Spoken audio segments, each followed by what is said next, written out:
বহরমপুর শহরে এবার lifestyle club.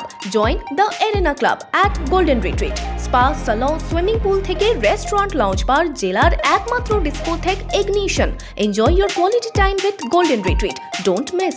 পঞ্চম দফা শেষে নির্বাচন কমিশনের একটা 13 রিপোর্ট অনুযায়ী যে ট্রেন্ড দেখা যাচ্ছে, মুর্শিদাবাদে উঠতে চলেছে তৃণমূলের ঝড়।